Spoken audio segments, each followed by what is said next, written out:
Nicole Smallman lahir pada tanggal 5 Juni tahun 1974 dan Biba Henry lahir pada tanggal 2 Agustus tahun 1992. Kedua wanita ini adalah anak dari Mina Smallman, tetapi Nicole dan Biba memiliki ayah yang berbeda. Nicole adalah anak dari pernikahan Mina dengan Christopher Smallman, sedang Biba anak dari pernikahan Mina yang kedua dengan laki-laki yang bernama Herman Henry. Mina Smallman adalah seorang daikon agung, orang yang sangat dihormati di gereja, karena dia adalah orang pertama di gereja dari latar belakang etnis kulit hitam dan dari etnis minoritas. Biba Henry tinggal di Wembley, barat laut London dan merupakan seorang pekerja sosial. Biba digambarkan oleh keluarganya sebagai pendukung untuk melindungi anak-anak dan keluarga yang rentan. Sedang Nicole tinggal di kota Harrow, barat laut London. Nicole bekerja di perusahaan sebagai marketing, namun karena dia memiliki hobi memoto, maka dia mengubah karirnya ke bidang fotografer. Pada tanggal 5 Juni tahun 2020 lalu, saat London dalam keadaan lockdown, hari itu Nicole ulang tahun yang ke-46 tahun. Biba dan Nicole mereka akan merayakan ulang tahun itu di sebuah taman yang bernama Friend Country Park. Taman ini adalah taman besar yang terletak di utara London. Nicole dan Biba dikenal sebagai saudara yang sangat dekat walaupun jarak umur mereka jauh. Biba menyiapkan acara piknik dengan mengundang beberapa temannya di ulang tahun Nicole. Mereka mengabadikan momen-momen bahagia tersebut di handphone milik Biba dan Nicole. Pesta piknik itu berlangsung sampai pada pukul 2.30 pagi hari Sabtu tanggal 6 Juni. Hari itu terakhir kalinya Biba dan Nicole terlihat hidup. Hari berikutnya, Biba juga Nicole tidak masuk kerja, juga handphone mereka tidak bisa dihubungi. Kemana Biba dan Nicole dan apa yang terjadi dengan mereka, inilah kasus yang akan kita bahas hari ini.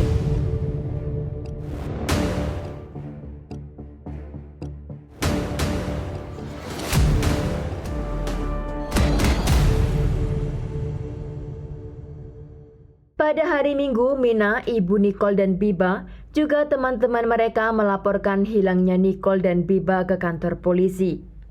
Namun polisi tidak menangani kasus itu dengan serius karena mereka menduga bahwa Biba dan Nicole masih menghabiskan weekend bersama. Mina terus melakukan pencarian kepada kedua anaknya dengan bantuan teman-teman juga pacar Nicole. Masih di hari Minggu, tubuh Nicole dan Biba ditemukan dalam keadaan tidak bernyawa oleh pacar Nicole yang bernama Adam Stone. Di tubuh Biba terdapat 8 luka bacokan senjata tajam, sedang di tubuh Nicole terdapat lebih dari 20 tusukan benda tajam.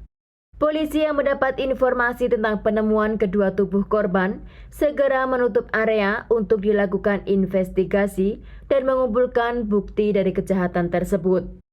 Handphone Nicole dan Biba ditemukan di danau tidak jauh dari tempat penemuan tubuh mereka. Dari rekaman CCTV di sebuah toko, mereka terlihat membeli sesuatu untuk dibawa ke piknik. Dan dari kamera di jalan, mereka terlihat berjalan menuju ke taman, di mana mereka bertemu dengan undangan untuk merayakan ulang tahun Nicole. Dari penyelidikan polisi, terakhir mereka menggunakan handphone pada pukul 1.30 pagi di hari Sabtu. Setelah para undangan meninggalkan taman tersebut, di sana tinggallah Nicole dan Biba. Mereka membuat konten untuk media sosial mereka, dan di taman tersebut mereka menari dan menikmati malam piknik mereka. Polisi yang sering menangani kasus yang serupa, mereka sudah memiliki dugaan tertentu kepada orang-orang terdekat korban. Dan yang menjadi dugaan tersangka adalah pacar korban, yaitu Adam Stone yang menemukan tubuh korban. Semua teman-teman yang diundang dalam acara ulang tahun tersebut juga mendapat bagian interview. Namun setelah dilakukan penyelidikan lebih lanjut, tidak ada satupun dari mereka yang memiliki indikasi menjadi tersangka. Di antara mereka juga tidak menunjukkan motif untuk melakukan kejahatan kepada kedua korban. Penyelidikan di TKP mendapatkan bukti jika ada darah yang bukan milik korban, namun diduga itu milik tersangka, yang dimana kemungkinan besar korban melakukan perlawanan hingga melukai tersangka.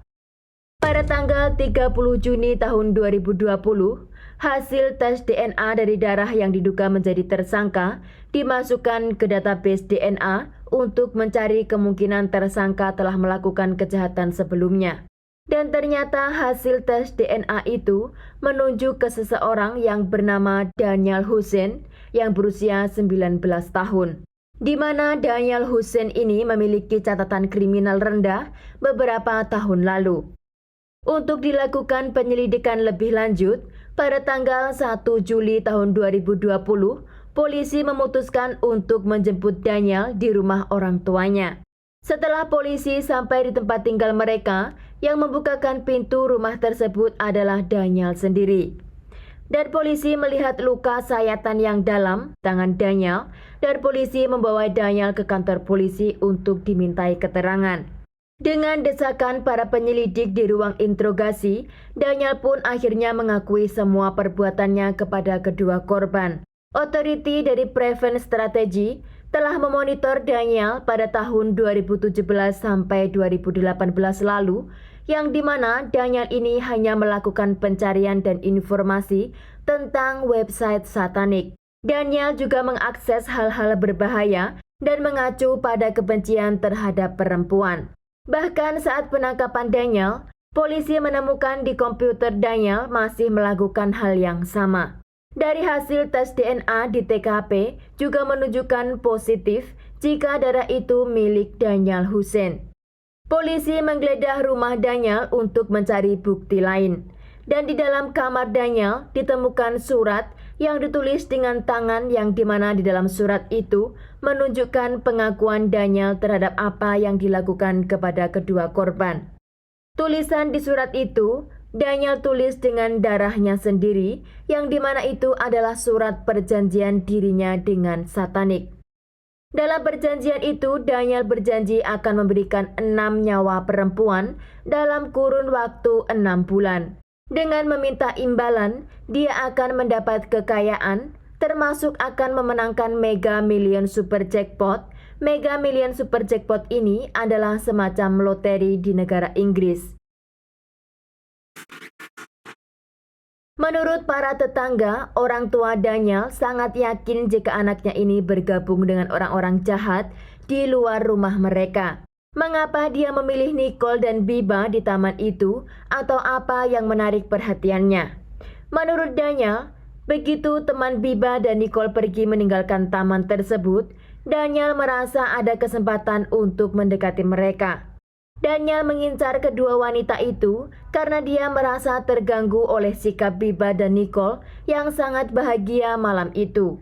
Dan yang lebih menarik perhatian Daniel karena lampu yang mereka mainkan di taman. Sedang luka di tangan Daniel akibat kejahatannya kepada Nicole dan Biba karena mereka melakukan perlawanan. Hingga pisau yang digunakan oleh Daniel pun melukai tangannya sendiri hingga menimbulkan luka dalam. Menurut polisi, jika saja tangan Daniel tidak terluka parah malam itu, kemungkinan dia akan melakukan pembunuhan kepada orang lain. Keesokan harinya setelah melakukan kejahatan, Daniel pergi ke klinik untuk perawatan luka di tangannya. Dia mengaku di sana jika dirinya menjadi korban perampokan di jalan. Daniel juga aktif di forum satanik yang dipimpin oleh Lawrence yang berbasis di Utah, Amerika. Daniel di forum itu menyatakan bahwa dirinya adalah wampir psikis. Di sana, Daniel selalu meminta saran tentang ritual satanik untuk mendapatkan kekayaan. Selama 10 hari sebelum pembunuhan, Daniel menghabiskan hampir 200 libras untuk tiket loteri dan taruhan, tetapi tidak memenangkan apapun. Daniel Hussein ditangkap dan didakwa dengan 2 tuduhan pembunuhan, namun Daniel mengatakan kepada polisi bahwa dia menderita sindrom Asperger dan masalah ingatan, dan menolak untuk menjawab semua pertanyaan polisi. Dan ketika di pengadilan Old Bailey pada tanggal 11 Maret tahun 2021, dia mengaku tidak bersalah. Old Bailey adalah pengadilan sentral kriminal yang ada di Inggris. Sidang dimulai pada tanggal 9 Juni tahun 2021 di pengadilan Old Bailey, yang dimana jaksa Oliver Goslow mengatakan kepada juri memberikan bukti yang memperberat terdakwa yang dimana dia percaya bahwa kasusnya dengan kesepakatan satanik bisa dicegah dan diterima sangat sulit untuk sekedar dibayangkan jika seseorang dapat menghabisi manusia lain seperti yang dilakukan terdakwa kepada Biba dan Nicole, namun untuk merencanakan, mempersiapkan dan melakukan dengan kekejaman dan keegoisan itu sangat mengerikan karena dia tidak peduli apa yang dia lakukan. Dia hanya ingin mendapatkan apa yang dia inginkan. Dan kedua wanita bersaudara itu tidak lebih dari sarana atau alat untuk dia gunakan mencapai tujuan yang berujung sangat mengerikan. Hussein dihukum karena kedua pembunuhan pada tanggal 6 Juli tahun 2020. Dan pada Oktober tahun 2020, Nyonya Justice Whipple menjatuhkan hukuman penjara seumur hidup dengan jangka waktu minimal selama 35 tahun penjara.